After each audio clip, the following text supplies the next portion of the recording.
Bonjour à tous, je vous retrouve aujourd'hui pour faire la vidéo pour la pile à lire du mois de janvier, j'allais dire décembre mais non, c'est déjà le mois de janvier, donc pour l'année 2021. Pour commencer, j'espère que vous avez tous passé de bonnes fêtes de fin d'année, enfin Noël en tout cas, puisque Nouvel An n'est pas encore passé, malgré le contexte actuel. Voilà, il n'y a pas grand chose à dire en plus par rapport à ça, hein, j'en ai bien peur.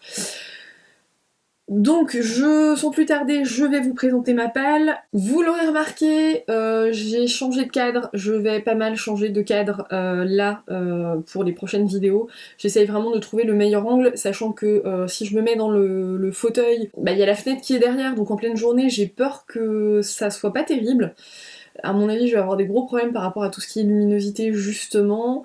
Donc voilà, j'essaye un petit peu tous les endroits pour tenter un petit peu voir où c'est le mieux, sachant que là de toute façon en ce moment il fait tellement moche que j'allume les lumières, hein, parce que sinon c'est une catastrophe. Voilà, donc après bon la qualité de l'image est pas forcément tip top, hein, forcément s'il n'y a pas beaucoup de lumière. Bon là je pense que ça ira mieux du coup puisque j'ai allumé, parce que sinon il fait vraiment noir, mais bon. Après, comme je le dis à chaque fois, hein, moi ce qui compte c'est ce que je dis en fait. Bon là effectivement sur ces vidéos pâles, vu que je vais vous montrer le résumé au dos des livres, forcément c'est quand même mieux qu'il y ait la qualité qui soit au rendez-vous, mais sinon pour tout ce qui est point lecture, etc., là, bah, vous verrez pour celui de décembre, je l'ai fait sous format vidéo parce que bah, comme je suis en congé, je préfère profiter que... bon, qu'il faisait à peu près beau on va dire, mais finalement, bon j'ai regardé la vidéo d'hier et la qualité est pas top, mais bon c'est pas grave, je m'en fiche, je vais pas recommencer, c'est pas dramatique, mais parce que j'avais pas envie de me prendre la tête à monter les photos en fait. Donc bref, je vais vous présenter la palle du mois de janvier.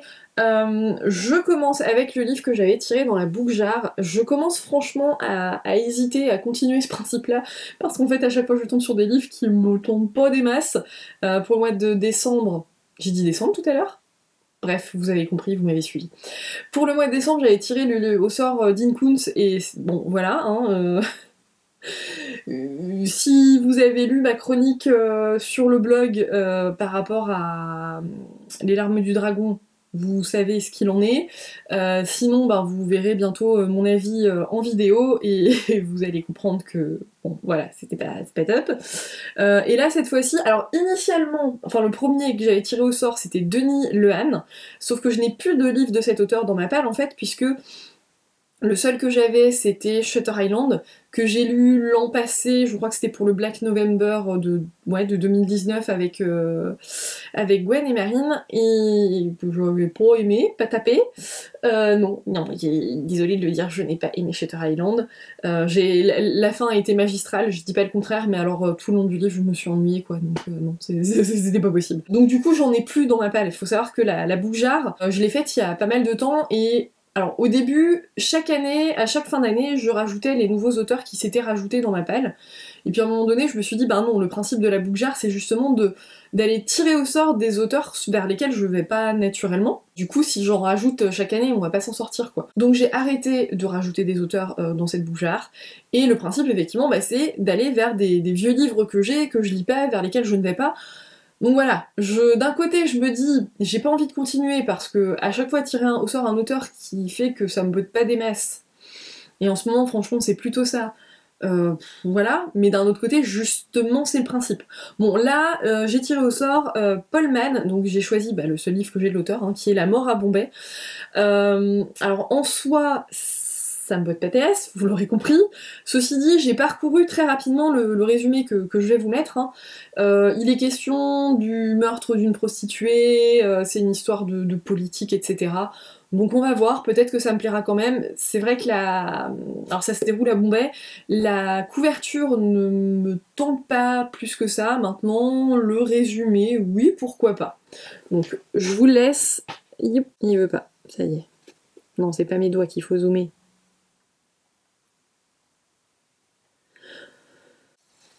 Donc voilà, on verra si j'aime bien, si j'aime pas, ça sera la surprise, j'ai envie de dire. Hop. Ensuite, alors c'est pas sûr parce que j'en ai pas reparlé avec Gwen, on avait parlé de faire une lecture commune sur Colère Noire de Jacques Sausset. pour le mois de janvier, mais c'est vrai que je n'en ai pas parlé avant de faire la vidéo. Donc peut-être que ça se fera, peut-être que ça se fera pas, on verra si elle peut ou pas finalement. Si ça se fait pas, bah c'est tout, hein, je remplacerai par un autre livre, et ce sera pour une autre fois. Voilà, alors Jacques Sausset, clairement, je ne connais pas du tout ses livres, hein, c'est la première fois que je lirai un de ses livres. J'ai pas envie de savoir ce qu'il en est, pour le coup, j'ai pas du tout, ne serait-ce que parcouru de loin la 4ème de couverture, ça m'intéresse pas. J'ai vraiment envie voilà, de partir sur du... Bref, vous avez compris. Donc je vous laisse le résumé, par contre c'est écrit tout petit, tout petit, tout petit, tout petit. Hop là, donc comme les autres fois, je vous laisse faire pause pour lire la 4ème de couverture, et voilà. Donc voilà pour celui-ci. Alors ensuite, comment vous dire? Il s'agit d'une saga que j'ai eu très envie de découvrir il y a quelques temps, sauf que les derniers tomes là qui sortent, à chaque fois ce que j'en entends c'est que il se passe rien, ça piétine, ça n'avance plus, blablabli, blablabla. Et du coup ça me donne pas envie. Le problème c'est que j'ai le premier tome qui est dans la pelle, et ma nièce me tanne pour que je lise ce premier tome, parce que en fait on est très peu de lecteurs dans la famille, en gros il y a elle et moi, et c'est tout. Et du coup, elle attend désespérément que je lise ce premier tome pour qu'on puisse parler des livres. Le souci, c'est que plus elle insiste pour que je le lise, moins ça me donne envie de le lire. Ça, c'est radical chez moi, hein. Si t'insistes pour que je lise un truc, c'est fini, j'ai plus envie de le découvrir. Et du coup, avec tout ce que j'en entends là sur les derniers tomes qui sont sortis, ça me donne encore moins envie. Donc il s'agit de Gardien des Cités Perdues de Shannon Messenger. Donc c'est le premier tome qui s'intitule rien en fait. Il a pas de sous-titres ce livre, j'ai l'impression. Non, bref, c'est donc le premier tome des Gardiens des Cités Perdues. Donc effectivement c'est de la fantasy. Alors vu l'emballement, je sais pas, hein, je me trompe peut-être, mais vu l'emballement de ma nièce pour cette saga, je me dis, est-ce que ce serait pas le Harry Potter de sa génération, elle? Alors, à savoir que elle, par exemple, alors elle va avoir 13 ans, elle veut pas en fait lire les livres, elle adore les films, elle est complètement fan, elle a plein de déco Harry Potter dans sa chambre, enfin voilà, hein, elle est red dingue des films, mais les livres, elle veut pas les lire. Par contre, vous lui mettez Gardien des Cités Perdues dans les mains, alors là, elle est à fond. Donc ouais, j'ai un petit peu l'impression, mais c'est vraiment vu de son prisme à elle, que c'est un petit peu l'Harry Potter de sa génération en fait. J'ai pas lu la 4ème de couve comme d'habitude, maintenant on en parle tellement que je sais qu'il est question, un petit peu comme dans Harry Potter, hein, d'une petite fille qui va effectivement, en petite fille, je sais pas quel âge elle a d'ailleurs, bref, d'une jeune fille qui va partir dans une école, et puis voilà, elle va vivre tout un tas d'aventures. Je ne sais pas de quoi il est question exactement. Je voulais... Ah, mais ça fait des reflets. Ah, c'est pas pratique ça. Bon bah écoutez, vous verrez, hein, si vous arrivez à lire ou pas, à faire un petit arrêt sur image. Voilà.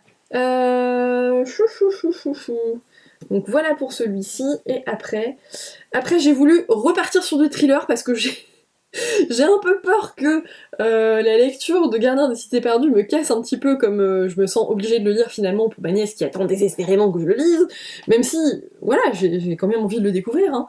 Donc du coup, je suis allée sur Claustration de Salvatore Mini, que j'ai dans ma pelle depuis très très très longtemps.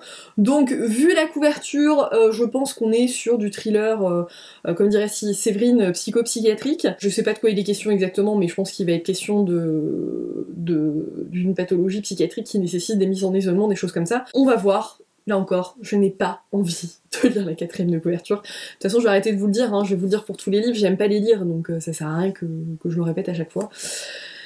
Voilà. J'avais cru comprendre que son deuxième livre avait pas franchement fait l'unanimité. Maintenant, voilà, hein, ça va pas m'empêcher de découvrir celui-là qui avait eu de très très bons retours.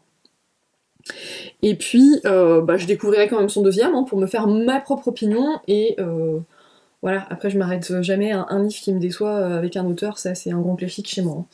Et donc pour la fin, pour faire... Oh, il y a plus de place. Pour finir janvier en douceur, j'ai décidé de repartir sur un livre d'Agatha Christie. Alors là, j'ai une édition avec deux... C'était du Françoisir. Et là, je me rends compte que j'ai encore oublié de vous dire les éditions. Bah, je vous le dirai au point lecture. Allez, hop, on s'en fiche. De toute façon, c'est pas compliqué, vous tapez le titre, vous trouvez. Je suis très mauvaise à ça, mais on s'en fiche.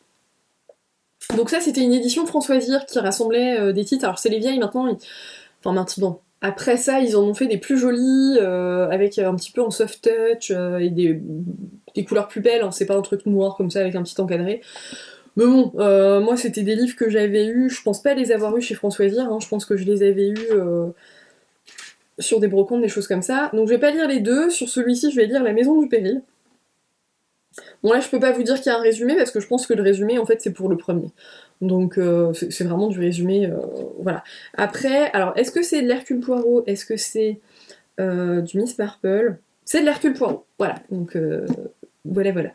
Oui, parce que j'essaye de relire tous les Agatha Christie. Alors je les ai pas tous lus de base, hein, mais j'en ai lu quand même un certain nombre. Et je voulais les relire, tout simplement, vraiment repartir du début. Et j'avance tout doucement, mais sûrement, hein, j'en sors un de temps en temps. Les dernières fois, j'avais lu 5h25, et donc là, c'est La Maison du Péril. Voilà pour cette pile à lire pour le mois de janvier, on ne se trompe pas. Comme d'habitude, n'hésitez pas à me dire si vous avez lu certains de ces livres, ce que vous en avez pensé, et puis s'il y en a que vous n'avez pas lu mais qui vous tenteraient, à ce moment-là, écoutez, ma foi, n'hésitez pas à me le dire si vous voulez qu'on se fasse une lecture commune. Sur ce, je vous laisse. Je vais essayer, si j'y pense, d'envoyer un petit message à Gwen pour voir si ça lui va toujours du coup pour la lecture commune, si elle peut le faire là pour le mois de janvier. Sinon, on changera, hein. Je vous souhaite à tous de très bonnes lectures, un très bon mois de janvier, et puis on espère tous que cette nouvelle année se passera quand même un petit peu mieux que 2020, hein. Voilà, salut!